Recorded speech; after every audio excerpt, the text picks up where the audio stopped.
कहानी एक भिखारी की। हर दिन एक भिखारी दरवाजे के पास आकर भीख मांगता था और घर का मालिक हमेशा घर के बाहर आते ही उसे देखकर फिर जाया करता। कई बार उसके लिए गालियां भी बकता। वो कहता, तू जिंदा ही क्यों है? पूरी जिंदगी ऐसे ही भीख मांगेगा क्या? धरती का बोझ क्यों बना बैठा है? और कभी कभी उस भिखारी को गुस्से में वह धक्का भी मार दिया करता।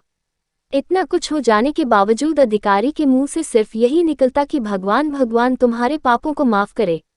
एक बार सेठ को धंधे में बड़ा नुकसान होने की खबर मिली। सेठ बहुत परेशान था कि तभी उसके दरवाजे पर वही भिखारी आया।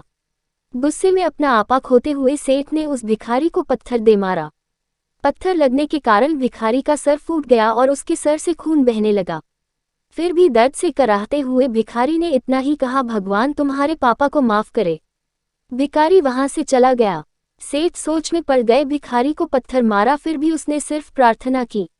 सेठ का गुस्सा शांत हुआ, शेर का मन शांत हुआ। भिखारी का रहस्य जानने के लिए सेठ ने भिखारी का पीछा करना शुरू कर दिया।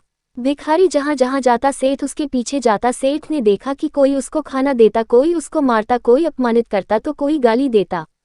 लोग भिखारी के साथ चाहे जैसा व्यवहार करते, लेकिन भिखारी सबके लिए एक ही प्रार्थना करता, भगवान तुम्हारे पाप माफ करें। अब रात होने को आई थी। भिखारी अपने घर जाने के लिए लौटा। वो अपने घर पहुंच गया, लेकिन सेठ अब भी उसका पीछा कर ही रहा था। एक पुरानी टूटी हुई खटिया पर एक बूढ़ी औरत लेटी हुई थी, काफी कमजोर और बीमार लग रही थी। वह भिखारी की पत्नी थी। अपने पति को वापस आता देख वह खाट से उठ खड़ी हुई। पत्नी ने अपने पति के भीख वाले कटोरे में देखा, उसमें सिर्फ आधी बासी रोटी थी। उसे देखकर वह बोली, आज बस इतना ही मिला, और हाँ, आपके सिर से खून निकल रहा है, ये चोट कैसे लगी? बूढ़ा भिखारी बोला, आज बस इतना ही मिला, किसी ने कुछ दिया ही नहीं। सबने गालियां दी और एक नए पत्थर भी फेंकना, इसीलिए मेरा सर फट गया। एक गहरी ठंडी सांस लेकर बूढ़ा भिखारी फिर से बोला, यह मेरे ही पापों का फल है। तुम्हें याद है कुछ सालों पहले हम कितने अमीर थे? क्या कुछ नहीं था हमारे पास? हमारे पास हर चीज जरूरत से ज्यादा थी, लेकिन हमने कभी दान नहीं किया। और उससे भी बुरा हमने उस अंधे भिखारी के साथ किया जो हमारे द्वार पर भीख मांगने आया करता था। बूढ़ी पत्नी की आंखों में आंसू आ गए।